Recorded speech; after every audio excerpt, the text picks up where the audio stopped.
Okay.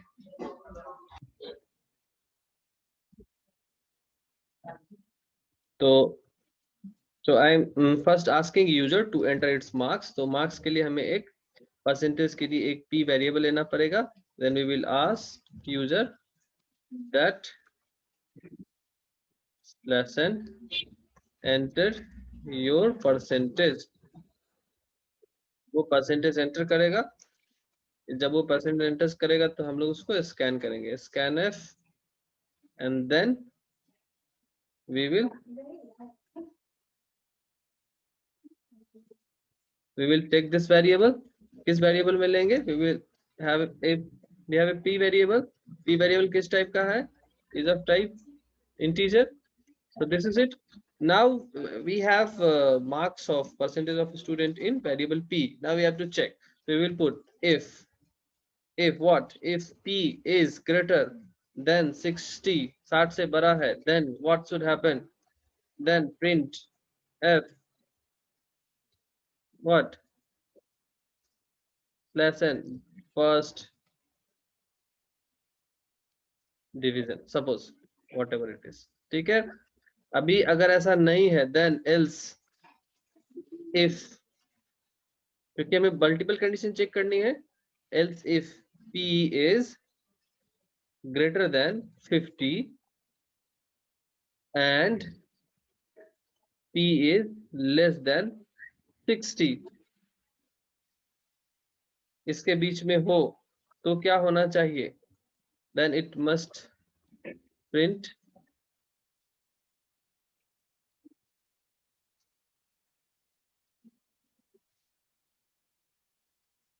second.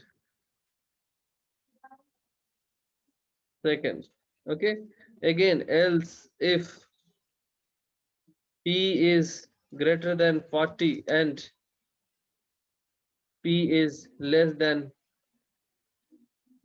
equal to 50. ठीक है, यहाँ भी हमें इक्वल टू देना चाहिए, नहीं तो 60 वाली वैल्यू छूट जाएगी. ठीक है, मैं दिखाऊंगा कि क्या होता है उससे फर्क. Then what should we do? We should print third.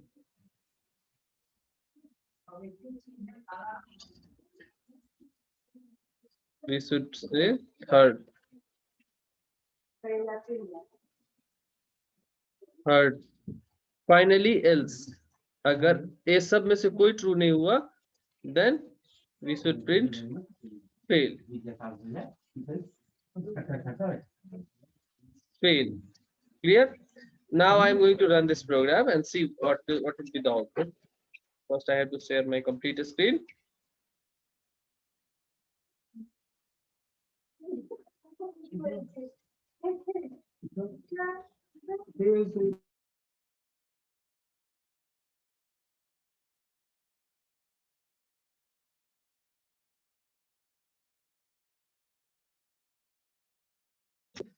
Okay, so let me run this code and here is your output.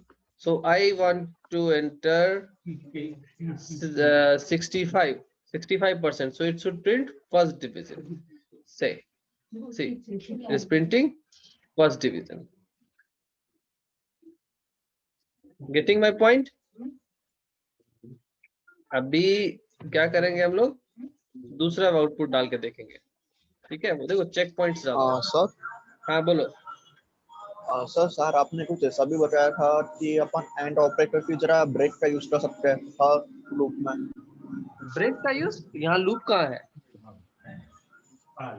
नहीं सर, लूप मतलब मेरा जैसे इफ मैं एक कंडीशन डाली उसके नीचे ब्रेक, फिर एक को डाली उसके नीचे ब्रेक, तो वो बार बार रिपीट नहीं हो रहा. रिपीट में कर कहाँ रहा हूँ? इफ रिपीट कहाँ होता है? रिपीट नहीं तो एग्जीक्यूट नहीं हो रहा उसका आगे. एग्जीक्यूट तो वैसे भी नहीं होगा उसके आगे. मैं देखो, मैं अगर 45 रखता हूँ डायरेक्ट, ये सब तो चेक हो ही नहीं रहा है. ब्रेक का काम है जब लूप होता है, जब कहीं भी अगर आपको ये है कि इसके बाद पूरा ब्लॉक स्किप हो जाना चाहिए. जब मैं ब्लॉक बोलता हूँ तो ब्लॉक का मतलब इससे है, ये curly bracket open curly bracket close. Break का मतलब अगर वो स्टेटमेंट एग्जीक्यूट हुआ तो अब वो ब्लॉक एग्जीक्यूट नहीं होगा। अगर मैं इसमें ब्रेक लिख भी देता हूँ, इससे कोई फर्क वर्क नहीं पड़ने वाला। Let me show you.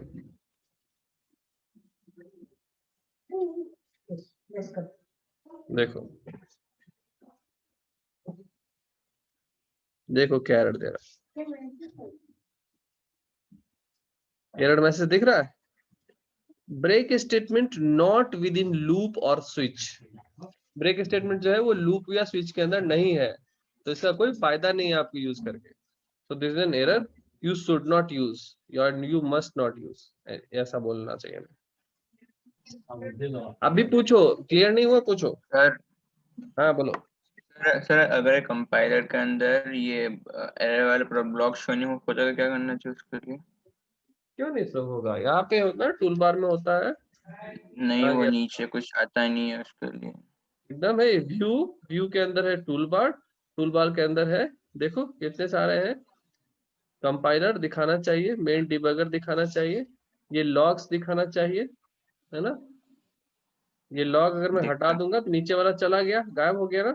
तो व्यू लॉग्स, लॉग दिखाने से नीचे एरर वाला जो पैनल है ये आएगा।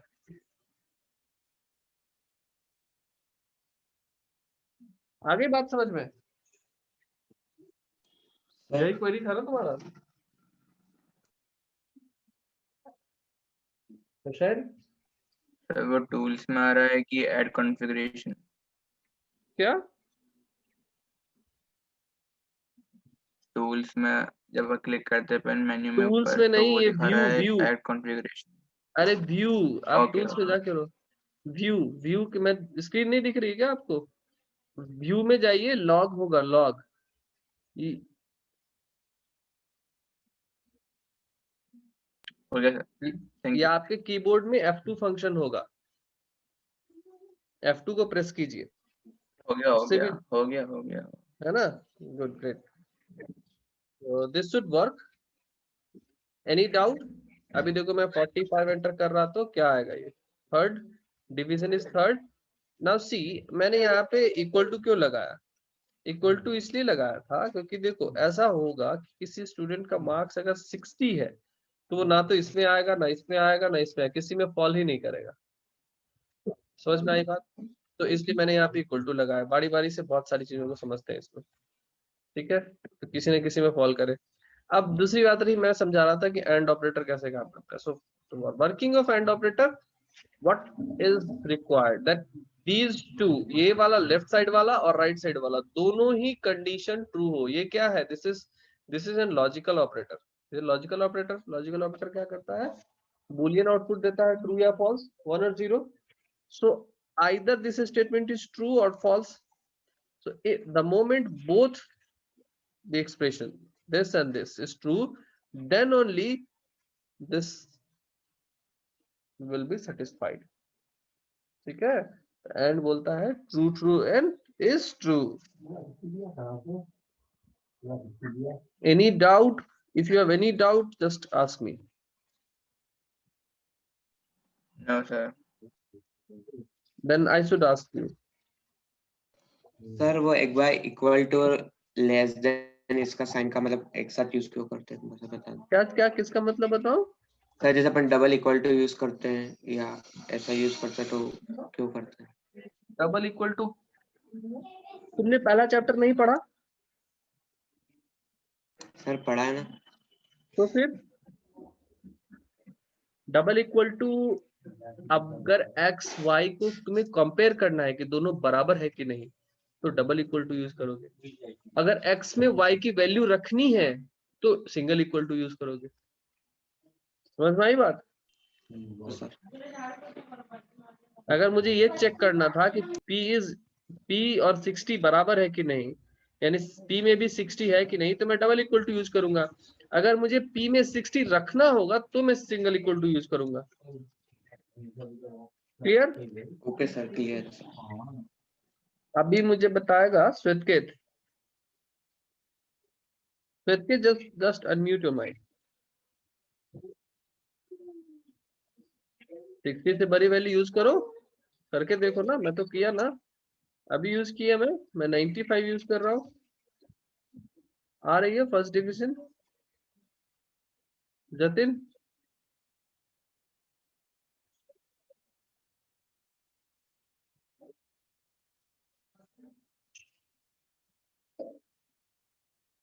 ना Svetkit, just unmute your mic and tell me and operator क्या करता है? सत्य अगर जवाब नहीं देना तो आप you can leave the session. I am putting much effort to teach. Sir and का मतलब है 50 से बड़ा और 60 से छोटा अगर होगा तो वो सेकंड डिवीजन होगा। नहीं, ये नहीं मतलब है एंड। एंड को मैंने एक सेपरेट लेक्चर में भी पढ़ाया है, 2 बार पढ़ाया है।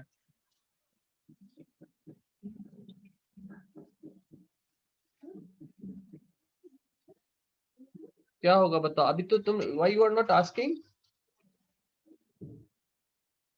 If you know then it's fine, if you don't know then you should ask me. Shreyas sir I don't no.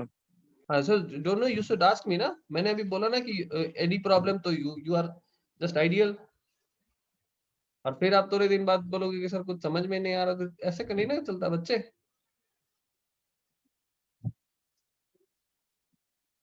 You have to participate because this is a learning process, and the only person who will be benefited is you.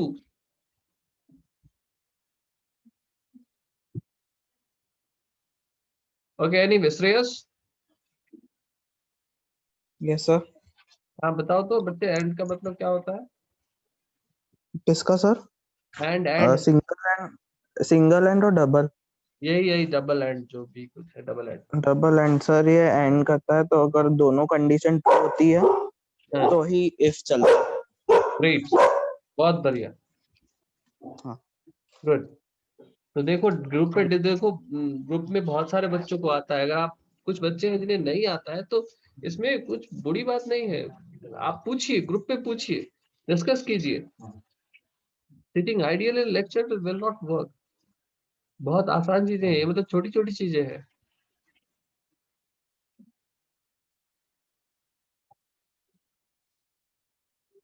और किसी को doubt है तो पूछो, नहीं तो मैं पूछूंगा अभी।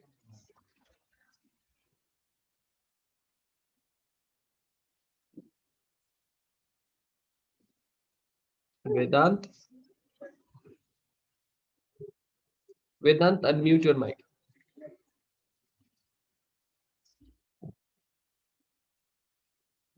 वेदांत, either unmute your mic or leave the session.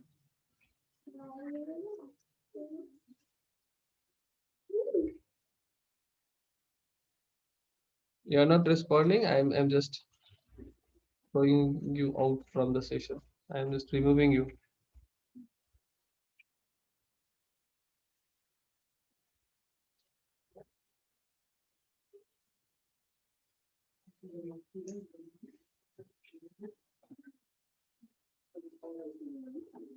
चलो कोई नहीं।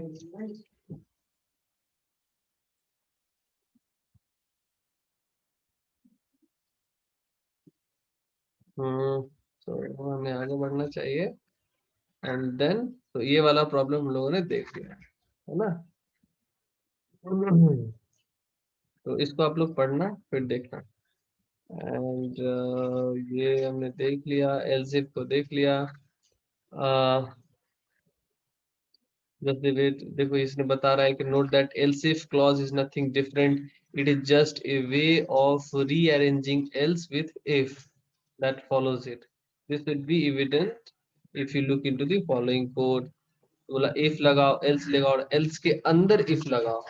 इससे अच्छा है एल्स और इफ को कंबाइन कर लो, है ना। तो ऐसा हम लोग कर सकते हैं। तो बोल रहा है दिस इज नथिंग डिफरेंट। तो यहाँ जैसे another place where logical operators are useful is when you are try to program. बहुत कॉम्प्लिकेटेड प्रोग्राम्स अगर होता है तो वहाँ पे हमें लॉजिकल ऑपरेटर का हेल्प मिलता है, ये जो एंड और हम लोग पढ़ रहे थे। तो अगर मैं इस प्रोग्राम को लिखता लैडर यूज करके, इफ एल्स मतलब इफ के अंदर इफ, तो वी हैव टू यूज, ये हमें यूज नहीं करना पड़ता है ना, बट वो प्रोग्राम थोड़ा लेंदी हो जाता और कॉम्प्लिकेटेड लगता देखने में, that's why we are using this.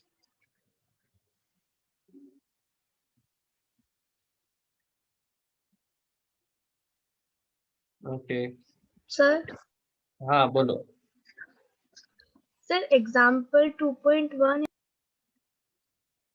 2.1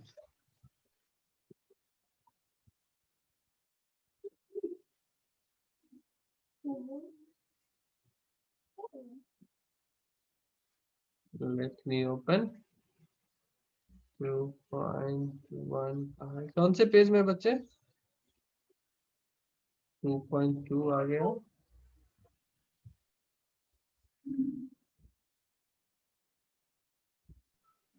yes sir, ये रेट एंड हाँ ये देखो आ गया ना, while purchasing certain item a discount of 10% is offered if quantity purchased is more than 1000 अगर 1000 से ज्यादा का सामान खरीदा तो तुम्हें क्या मिलेगा? 10% का डिस्काउंट मिलेगा। if quantity and price item are input, तो इनपुट तुम्हें क्या, देखो पहला लॉजिक क्या मिला तुम्हें कि अगर 1000 से ज्यादा का परचेज है तो 10% डिडक्ट होगा, ठीक। दूसरा पॉइंट तुम्हारे पास क्या है, दैट इफ ये क्वांटिटी समझ एंड, में आ गया। हाँ क्या हुआ पूछो, इसमें प्रॉब्लम कहाँ है? सर वो जो टोटल वाली जो एक्सप्रेशन लिखी है वो थोड़ी समझ में नहीं आ रही, बाकी तो पूरा अच्छा समझ में हाँ Yes, देखो ये थोड़ा सा तुम्हारे लिए कंफ्यूजन हो सकता है, मैं क्लियर कर दे रहा हूँ। यस सर, ये टोटल वाली है प्रिंट देखो के ऊपर। हाँ प्रिंटर के ऊपर देखो, इसको समझो, फ्लो चार्ट के हिसाब से उसने लिखा है। फ्लो चार्ट में क्या बनाया इसने कि अगर क्वांटिटी 1000 से ज्यादा है, यस और नो, समझ में आ गई बात? अगर यस यस सर, इनिशियली क्या है, डिस्काउंट वेरिएबल इज 0, ठीक है, और अगर 1000 से ज्यादा है तो डिस्काउंट वेरिएबल किसने क्या कर दिया, 10 कर दिया, और अगर 1000 से कम है तो डिस्काउंट वेरिएबल किसने कुछ चेंजेस नहीं किया, 0 का 0 ही रह गया। ये बात समझ में आ गई? जी सर। अभी देख, जब टोटल कैलकुलेट कर रहे हैं तो सपोज उसने 1000 से बड़ी क्वांटिटी ली होगी तो क्या होगा, इसकी वैल्यू 10 हो गई, तो एक्चुअल में अगर हम डिस्काउंट को भूल जाए तो जितनी भी क्वांटिटी खरीदेगा उसका प्राइस क्या होगा, quantity multiplied by unit rate, ये तो टोटल प्राइस होगा ही होगा। तुमने Yes, sir. 5 पेंसिल खरीदी, एक पेंसिल का प्राइस 10 रुपीज था तो 50 रुपीज तो तुम्हें लगना है ना, Yes, sir. Quantity Yes, multiplied sir. By unit rate, ये तो हो गया। अब डिपेंड करता है कि डिस्काउंट मिलना है या नहीं है। तो देखो अगर 1000 से ज्यादा है तो डिस्काउंट वैल्यू क्या है, 10 है, तो 10 होने के कारण क्या है, 10 किसका, ये जो टोटल प्राइस होगा क्वांटिटी इंटू रेट, इसका 10%, तो quantity into rate multiplied by 10/100, है ना, ये कुछ नहीं किया, इसका 10% निकाला है, 10% निकालने का फॉर्मूला है, ठीक है। Yes, sir. तो यहाँ पे डिस्क की वैल्यू कितनी थी, 10 थी, तो 10/100 हो गया, तो 0.1 से मल्टीप्लाई होकर इसमें से कितना हो गया, 10% लेस हो गया, तो 100 रुपीज का अगर था ये कंटेंट तो उसमें से 10 रुपीज लेस हो गया, तो कितना हो गया, 90 रुपीज टोटल आ गया। लेकिन इन Okay. केस अगर उसने क्वांटिटी 1000 से कम लिया तो डिस्क की वैल्यू क्या है, 0 है, Yes, sir. है ना, 0 ही जाएगी यहाँ पे, तो 0 आने से ये पूरा टर्म क्या हो जाएगा, 0 हो जाएगा, Yes, sir. है ना, तो कोई डिस्काउंट नहीं मिला ना, तो जो क्वांटिटी इनटू यूनिट रेट था वही प्राइस उसकी रह गई फाइनली। Yes, sir. आगे समझ में। हाँ Thank ये you. ट्रिकी है प्रोग्राम, इसने उसने थोड़ा सा ट्रिकी वे में किया है, इसको और भी अच्छे तरीके से लीनियंट वे में किया जा सकता है। आप 2 इफ एल्स Yes. यूज कर लो और वहां भी कर लो, जैसे अगर मैं इस प्रोग्राम को बनाता फर्स्ट स्टेप में आपको बताने के लिए, तो क्या टाइम है हमारे पास, हाँ अच्छा क्वेश्चन है, मैं इसको बताता ही हूँ और सिंपल वे में इसको कैसे लिखा जा सकता है,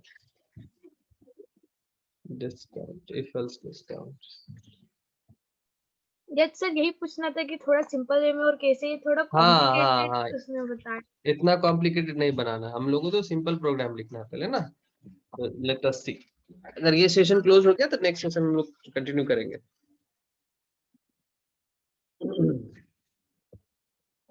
डॉट एच हम लोग स्टेप, तुम ना कुछ ना करो, स्टेप बाय स्टेप किया करो काम, एवरीवन।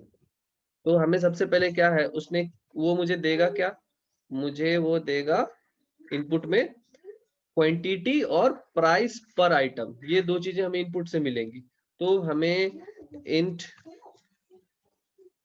क्वांटिटी या QTY लिख लो, ठीक है, और यूनिट प्राइस, ये दो है, ये दो वेरिएबल मेरा होगा। क्लियर? तो we should ask printf,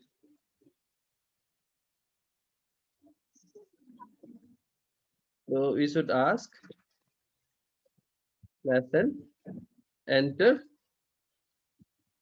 quantity, ठीक है। सपोज क्वांटिटी में मांग रहा हूं उससे, तो मुझे स्कैन करना पड़ेगा, स्कैनफ करूंगा मैं क्या, क्वांटिटी वेरिएबल को। ये क्वांटिटी वेरिएबल कैसा है, ये इंटीजर टाइप का है, ठीक है। सपोज मैं भी इंक्लूड कर रहा कि इंटीजर टाइप का है, ठीक है। अभी मुझे फिर से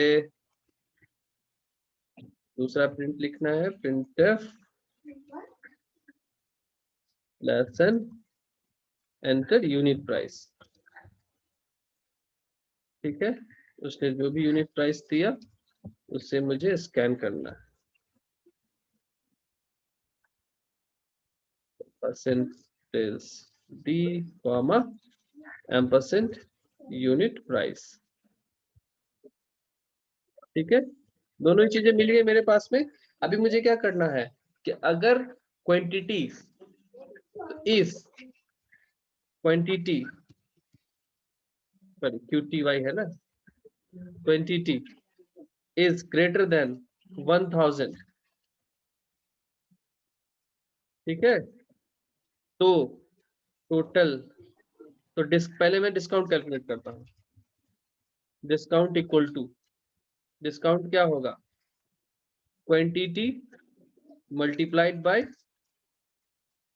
यूनिट प्राइस, ठीक है। ये तो मेरा टोटल प्राइस हो गया ना, या इसको मैं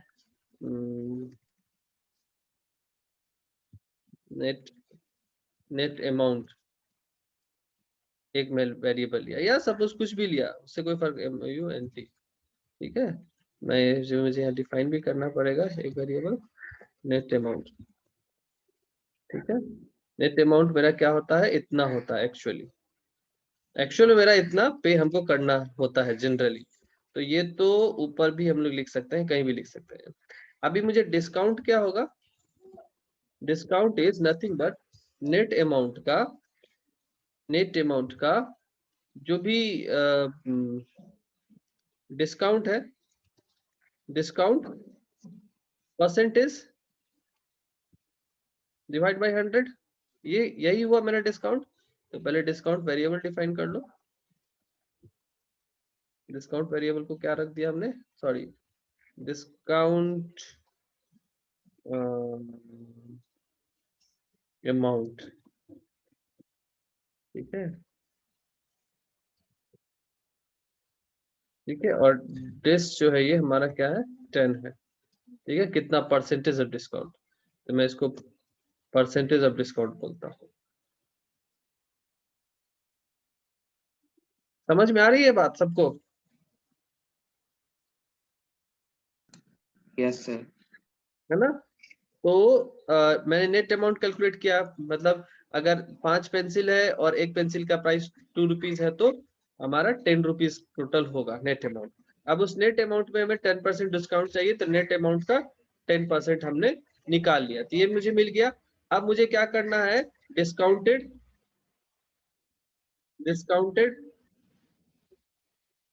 या फाइनल अमाउंट। फाइनल अमाउंट क्या होगा, मेरा नेट अमाउंट में से माइनस कर दूंगा डिस्काउंट अमाउंट को, यही मेरा फाइनल हो गया। तो बन गया, खत्म। अब यहाँ पे मैं एज ये हो गया ना, अगर 1000 से ज्यादा है तो ये मेरा फाइनल अमाउंट हो गया। मैं इसे यहाँ पे चाहूँ तो प्रिंट कर सकता हूँ, प्रिंटफ, बस देख लो कि सारा वेरिएबल डिक्लेयर है कि नहीं। परसेंटेज डी नहीं होगा, इसको एफ ले लेते हैं हम लोग, और यहाँ पे मैं final sir final account amount भी डिक्लेयर करना। हाँ डिक्लेयर कर देता हूँ।